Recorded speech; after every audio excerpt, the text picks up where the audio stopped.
Olá, começa agora o MPTV, confira os nossos destaques. O governador anuncia a nomeação de Cláudia Seabra como nova Procuradora-Geral de Justiça do MPPI. O Ministério Público do Piauí promove reunião interinstitucional sobre prevenção e combate às queimadas do Estado.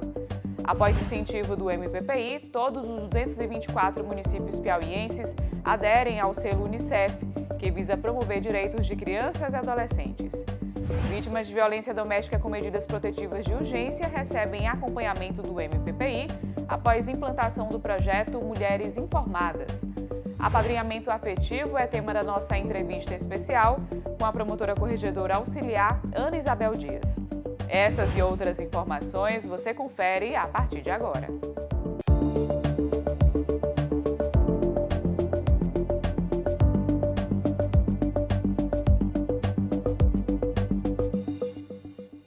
A Procuradora de Justiça, Cláudia Pessoa Marques da Rocha Seabra, foi nomeada para o exercício do cargo de Procuradora-Geral de Justiça do Ministério Público do Piauí para o biênio 2025-2027.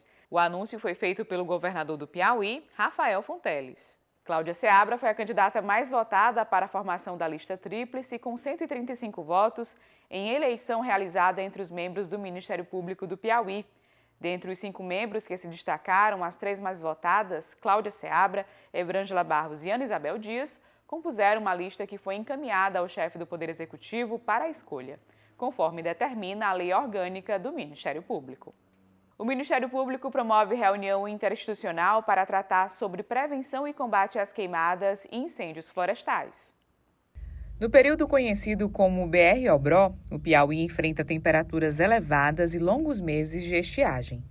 Esse período, considerado o mais quente do ano, favorece o surgimento e a propagação de incêndios florestais que ameaçam o meio ambiente, a saúde da população e o patrimônio natural do Estado. O Ministério Público do Piauí promoveu uma reunião com representantes de todos os órgãos e instituições responsáveis pela prevenção e combate às queimadas. Durante o encontro, foi destacado a importância do trabalho conjunto e da articulação entre as instituições para garantir uma resposta mais rápida e eficiente diante das ocorrências. Os trabalhos foram coordenados pela promotora de justiça Áurea Madruga, coordenadora do Centro de Apoio de Defesa do Meio Ambiente do MPPI. Na oportunidade, os representantes das instituições puderam compartilhar as experiências no combate aos incêndios, como, por exemplo, a atuação do Batalhão de Operações Aéreas da Polícia Militar do Piauí. Na parte de aeronave, quando nós somos acionados, geralmente pela Secretaria de Meio Ambiente e Defesa Civil, o helicóptero atua diretamente no combate ao incêndio, ou seja, nós captamos a água de algum reservatório e jogamos lá para combater esse incêndio. Ou então, levamos os bombeiros e os brigadistas até bem próximo do local, para que mesmo possa ser um combate mais direto e com mais rapidez. O foco agora é intensificar a integração entre os órgãos, reforçar as ações de prevenção e preparar estratégias para os meses mais críticos do ano. O acionamento, a técnica do combate, o monitoramento, ele é muito específico, ele precisa, então, que todos os órgãos, nós gestores, escutemos os técnicos, vejamos as necessidades, entendamos o que é que eles precisam para que a gente possa dar o apoio. Como foi dito aqui, a questão não é apenas de mais orçamentos, de mais insumos, a forma de acionar, a capacitação daqueles que estão lá é que vai minimizar o fogo e que vai salvar vidas. Lembrando que o ano passado nós tivemos a morte de 2 brigadistas, então a gente precisa reforçar a questão da capacitação.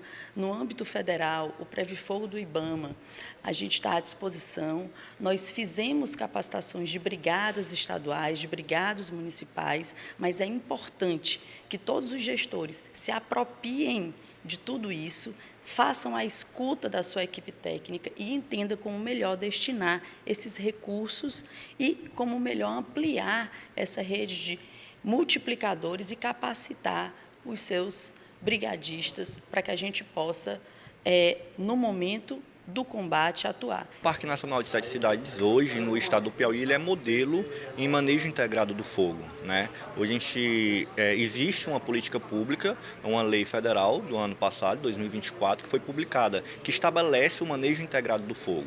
Só que essa política pública, o Parque Nacional de Sete Cidades já vem adotando há muito tempo atrás. Tanto é que o parque não pega fogo, não tem incêndios florestais há mais de 20 anos, justamente por conta dessa metodologia de implementar o manejo, que é o quê? Muitas das vezes é a redução de combustível, é fazer uma queima prescrita, é realizar uma queima controlada, e também ter essa articulação com a população, com a comunidade do entorno.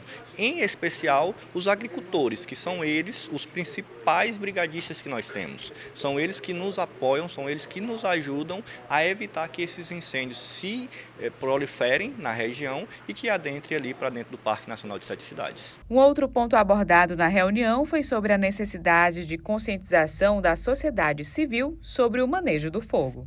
Para esse ano, os municípios, desde o início, já estão preparados, ativados para esse programa de brigadas florestais, já alguns equipados para já fazer as ações, agora de julho em diante, até novembro, no direcionamento das prevenções às queimadas nos municípios. Ao final do encontro, ficou definido que a SEMAR apresentará o Plano Estadual de Prevenção e Combate a Queimadas, que será posteriormente submetido à análise técnica dos órgãos de controle ambiental.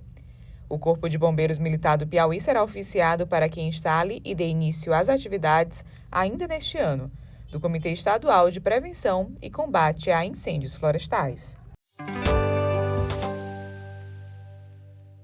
O Ministério Público promove a campanha Apadrinhar é Transformar Vidas. E sobre essa experiência de apadrinhamento afetivo, a gente vai conversar agora com a promotora de justiça, corregedora auxiliar, Ana Isabel Dias. Doutora, seja bem-vinda ao nosso MPTV. Obrigada. É uma satisfação a oportunidade de falar sobre um tema tão caro para o Ministério Público e para toda a sociedade. Como surgiu essa sua iniciativa, de ser madrinha afetiva? Na verdade, antes de contar como foi, que foi, na verdade, uma experiência que ocorreu por acaso, não foi nada, digamos, planejado. Mas eu queria, antes de mais nada, dizer para as pessoas que o programa de apadrinhamento ou amadrinhamento afetivo, ele existe em quase todas as casas de acolhimento de Teresina ou do estado do Piauí.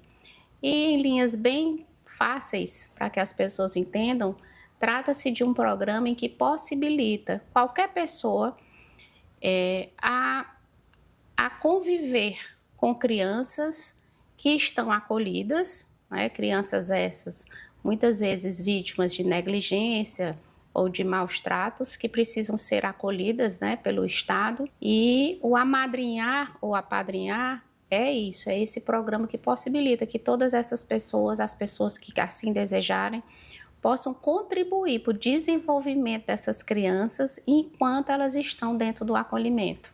E como é que tem sido a sua experiência enquanto madrinha afetiva? Bem, no meu caso, eu, na verdade, comecei por acaso.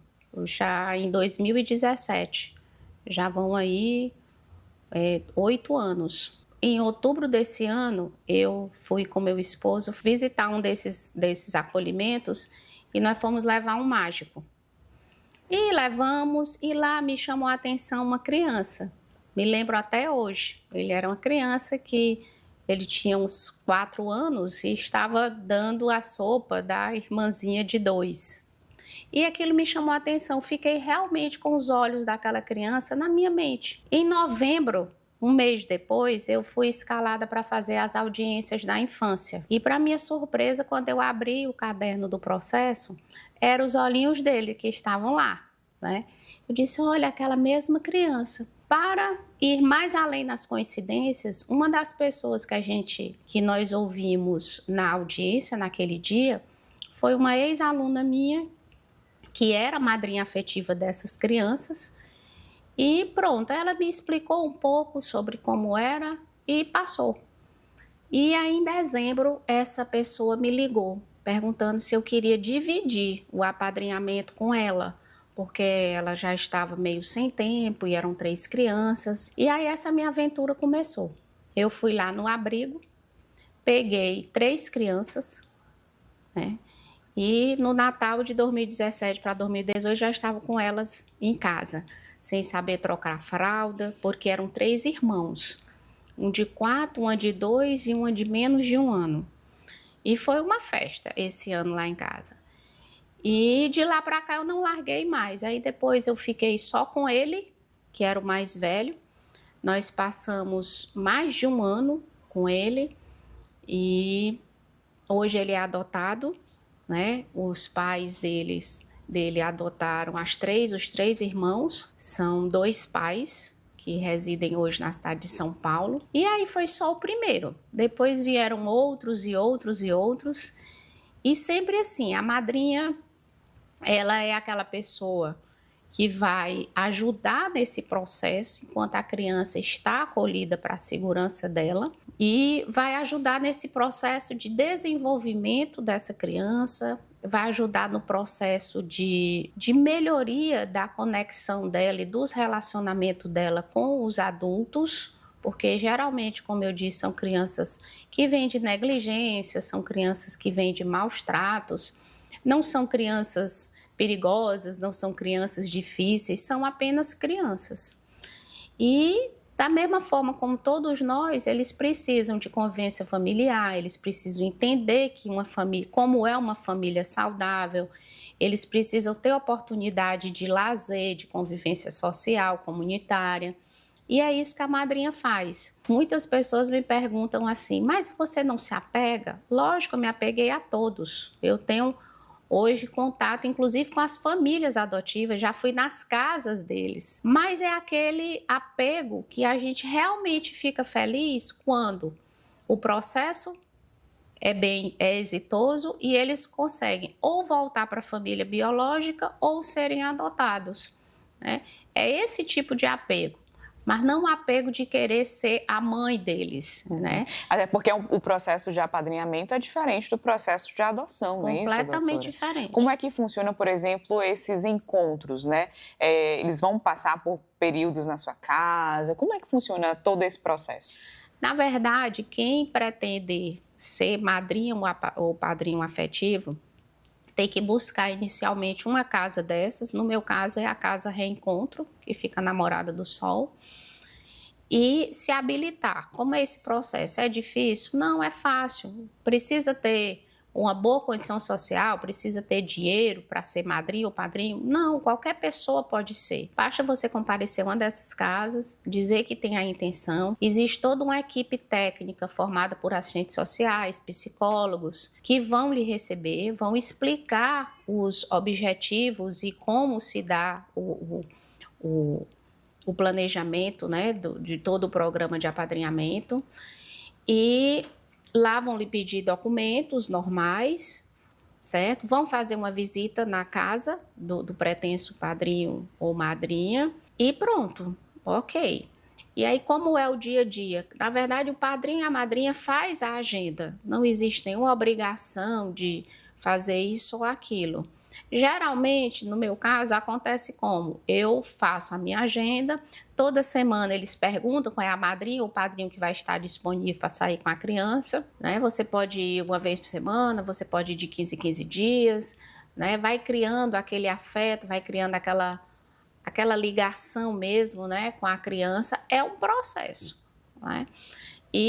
Mas o que eu acho mais interessante do apadrinhamento afetivo é a oportunidade que nós temos, enquanto padrinhos e madrinhas, de realmente conhecer essa criança e de favorecer o desenvolvimento dela. Porque essas crianças, quando elas são acolhidas, elas têm toda uma assistência psicológica, social, elas frequentam a escola, têm acesso à saúde, mas é por uma equipe técnica que não acolhe, não dá colo. Por várias vezes, teve o meu primeiro afilhado, ele fez uma aproximação para adoção e levaram ele, né? E com um dia, com 24 horas, ele foi devolvido. Eu tive um afilhado assim. A minha reação foi sair correndo, largar o que eu estava fazendo e ir para lá, simplesmente para abraçá-lo, né? Então, isso tem essa coisa da madrinha, né? Então, a gente também é importante porque nós temos essa conexão mais próxima com a criança, além do técnico, né? Então, a gente pode contribuir para esse processo, porque existe uma conversa durante todo o processo entre a equipe técnica e a madrinha. Mas é muito importante que as pessoas entendam que a madrinha, ela não é um trampolim para adoção. Uma coisa é adotar, que você vai ter que fazer parte do Cadastro Nacional de Adoção, e outra coisa é ser madrinha afetiva, da mesma forma como outra coisa é ser família acolhedora, mas assim, é uma experiência indescritível. Sem dúvidas. Como é que essa experiência, doutora, acrescentou, mudou, né, a sua realidade enquanto família, a realidade da sua família?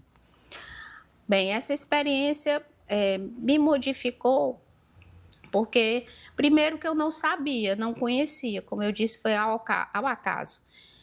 Eu não sabia que eu podia contribuir para a vida, né, dessas pessoas. E foi muito bom. Eu digo que amadrinhar é você realmente se abrir para o próximo. E é muito bom, né, você poder ajudar realmente.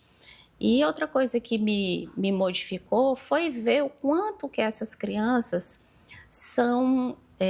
têm uma gratidão, quanto elas são simples, o quanto elas não pedem nada, o quanto com muito pouco elas já estão felizes, entendeu? Então, assim, eles querem isso. E é muito gratificante, mas o melhor mesmo é quando eles são encaminhados. Muito bom. E qual a avaliação que a senhora faz desse trabalho desenvolvido pelo Ministério Público no que diz respeito a incentivar campanhas como essas, não só do apadrinhamento afetivo, como também da família acolhedora, né, que é uma outra vertente, mas de incentivar esse tipo de campanha? O incentivo que o Ministério Público faz em relação a essas campanhas é maravilhoso, porque uma coisa que eu aprendi também, que vivenciei, é que pouquíssimas pessoas sabem disso, né? Pouquíssimas pessoas sabem o quanto é importante e o quanto é fácil poder ajudar, né? Então, isso oportuniza a campanha do Ministério Público, Apadrinhar e Transformar Vidas, oportuniza essa democratização dessa informação para que cada vez se desmistifique isso e que realmente as pessoas possam, né, apadrinhar, ajudar uma criança. Na verdade, existem várias formas de apadrinhar. Existe a forma afetiva, que é essa, mas existe a provedora também. Nos acolhimentos, é mais fácil você achar as provedoras do que as afetivas, porque as pessoas ficam receosas, às vezes, em se envolver, né, afetivamente, realmente. Mas é muito bom. O meu sonho é que cada vez mais o Ministério Público possa passar essa informação de forma clara, transparente, para que mais e mais pessoas possam ter essa vontade de ajudar essas crianças da melhor forma possível, porque eu acredito muito que ajudando essas crianças, a gente está ajudando o futuro. Doutora Ana, nós agradecemos a sua participação aqui no nosso MPTV, trazendo um pouco da sua experiência enquanto madrinha afetiva. O nosso muito obrigada. Obrigada.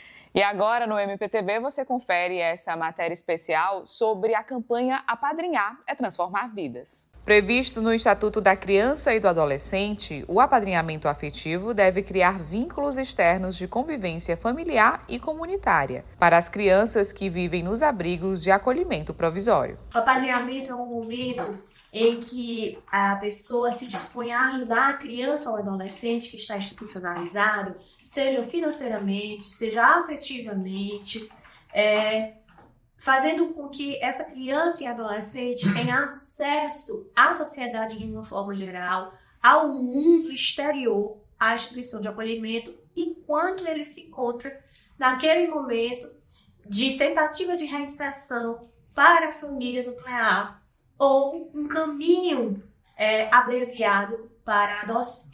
No Piauí, existem os serviços de acolhimento institucional e familiar, como o Lar da Criança, que abriga mais de 40 crianças até os 12 anos de idade. O casal, a pessoa que se disponibiliza a ser padrinho afetivo, ele é padrinho da instituição. Passa por toda uma triagem, né, com a equipe técnica. E assim, como ele é padrinho da instituição, então ele leva a criança com disponibilidade que preenche o perfil a ser apadrinhado. Não necessariamente a gente vai dizer só criança A ou criança B. Ele é padrinho de forma geral. Andressa é voluntária no Lar da Criança e se sentiu motivada a dar mais atenção e afeto aos acolhidos e optou pelo apadrinhamento afetivo. Eu comecei a trabalhar aqui e me apeguei a uma criança, né? E comecei a procurar o que era ser madrinha afetiva, conversei com o pessoal da casa e vi que essa criança necessitava de muito amor, muito carinho e ter um lar familiar, que eu acho que é o que eles mais precisam. Às vezes eles só precisam de um amor, de um carinho, de um passeio, porque eles já passam tanto tempo aqui que você sendo madrinho ou padrinho, você leva eles para passear, assim, para eles é uma coisa de outro mundo. Além das documentações exigidas, o apadrinhamento afetivo busca principalmente ser lugar de amor e atenção para as crianças em situação de vulnerabilidade social. A gente ser munido de amor, responsabilidade, muito carinho, afeto, né, para poder proporcionar a essa criança todos esses itens. Qualquer pessoa, a partir de 18 anos, pode ser madrinha ou padrinho de uma criança que esteja em acolhimento. Basta você buscar uma das nossas instituições aqui em Teresina ou em outro local que possua instituição de acolhimento para fazer parte desse propósito maior que é ajudar crianças e adolescentes. E veja a seguir, vítimas de violência doméstica com medidas protetivas de urgência recebem acompanhamento do MPPI após a implantação do projeto Mulheres Informadas. Após incentivo do MPPI, todos os 224 municípios piauienses aderem ao selo Unicef, que visa promover direitos de crianças e adolescentes. Até já!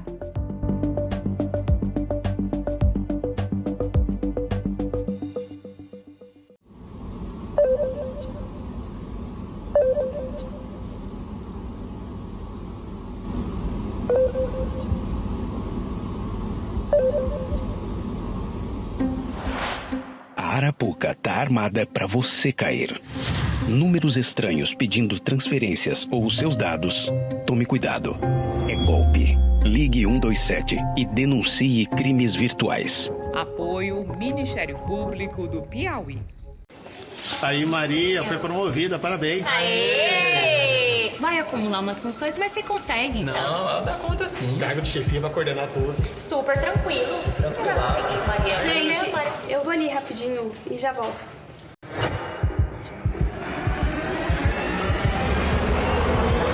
Ansiedade não é frescura. Ansiedade é uma doença. Saúde mental também é saúde. Fale, ouça, peça ajuda.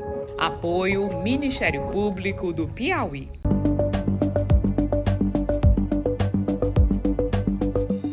Após incentivo do MPPI, o Piauí tem 100% de adesão ao selo Unicef da edição 2025-2028, com todos os 224 municípios do estado tendo aderido à iniciativa que visa promover os direitos de crianças e adolescentes. O selo Unicef é uma importante ferramenta para estimular e reconhecer os esforços dos municípios na garantia dos direitos desse público, oferecendo orientação e apoio técnico na implementação de políticas públicas. A coordenadora do Centro de Apoio de Defesa dos Direitos da Infância e Juventude do Ministério Público do Piauí fala sobre essa mobilização para a iniciativa. Com a união de esforços, né, de todos, não só do Ministério Público, mas principalmente do TCE, a PPM, Pacto das Crianças, o Piauí conseguiu alcançar 100% dos municípios inscritos para o selo Unicef, que é algo inédito, né? E que nos dá muita esperança, né, no que diz respeito à implementação de políticas públicas na área da criança e adolescente. Afinal de contas, muitas políticas públicas que ainda não estão sendo implementadas ou não foram implementadas ou não foram concluídas a sua implementação são pré-requisitos para o recebimento do selo Unicef. Então, o Ministério Público está muito feliz com isso, né, e parabeniza todos os órgãos envolvidos, inclusive também os promotores públicos, né? O CAUDIG tem essa referência àqueles promotores públicos que se dignaram a mobilizar os gestores dos seus municípios.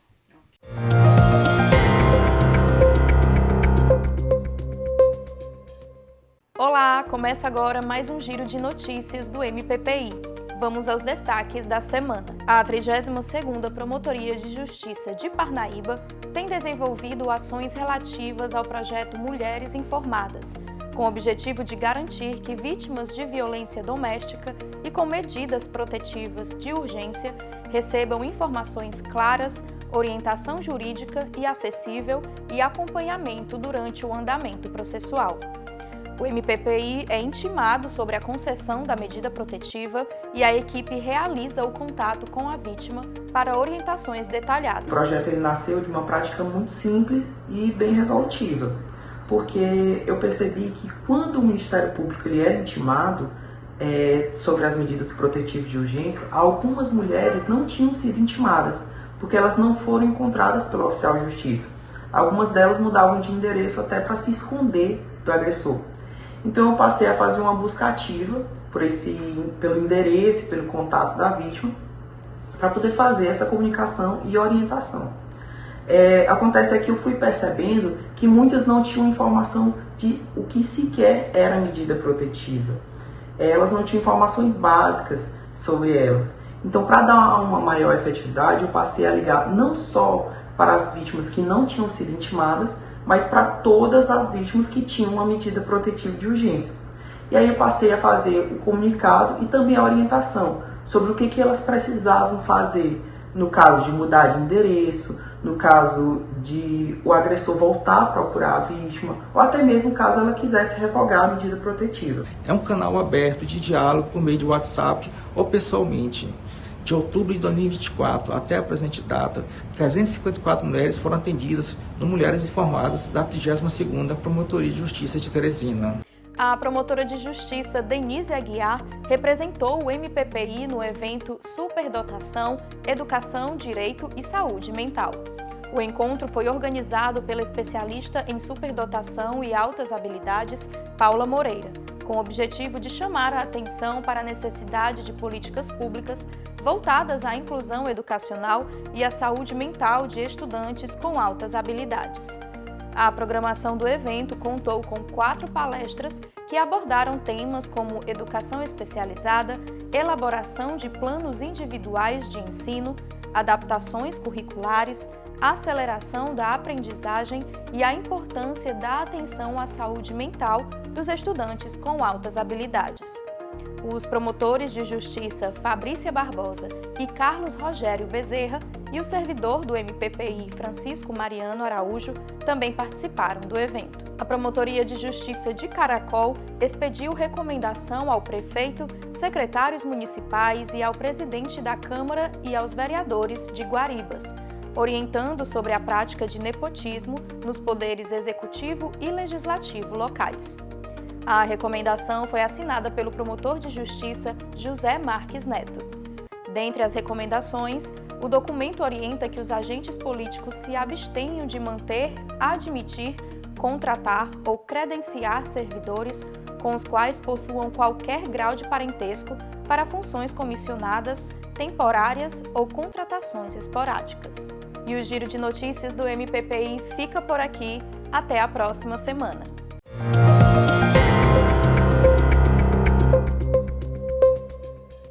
Em Parnaíba, foi realizada uma reunião na sede do Ministério Público do Piauí com a presença de representantes da Secretaria Municipal de Educação, com o objetivo de alinhar a pauta da próxima audiência com todos os diretores das escolas da rede municipal.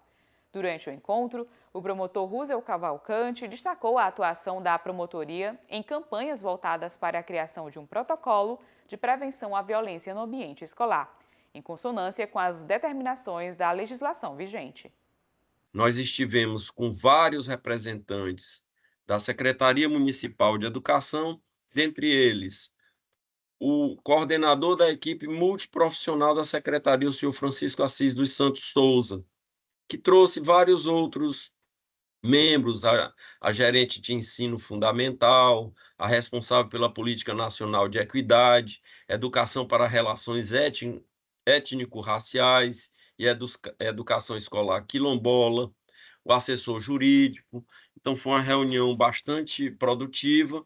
Nós destacamos que, durante essa audiência pública, nós vamos expedir uma notificação a todos os diretores de escola pedindo a criação do Comitê de Mediação de Conflitos, que é o órgão que vai lidar com a prevenção do bullying e dos atos infracionais dentro das escolas. Por outro lado, nós estamos no movimento também de combate aos atos infracionais dentro das escolas. E nós vamos notificar também esses diretores, nesse momento, para que eles comuniquem efetivamente ao Ministério Público e à polícia a ocorrência de atos infracionais, porque uma coisa é prevenir. Depois que o ato infracional é cometido, nós precisamos responsabilizar os infratores, que são aqueles adolescentes acima de 12 anos. Então, no auditório Janete Souza, no dia 11 de julho, a partir das 9 horas, a gente convida, inclusive, os pais, né, para que eles tomem conhecimento de que as escolas estão cumprindo um dever de comunicar os fatos que ocorrem no seio, né, desse órgão tão importante para o crescimento e o aprimoramento das crianças e dos adolescentes. E essa edição do MPTV vai ficando por aqui. Para outras informações, acompanhe os nossos canais de comunicação. A gente se encontra na nossa próxima edição.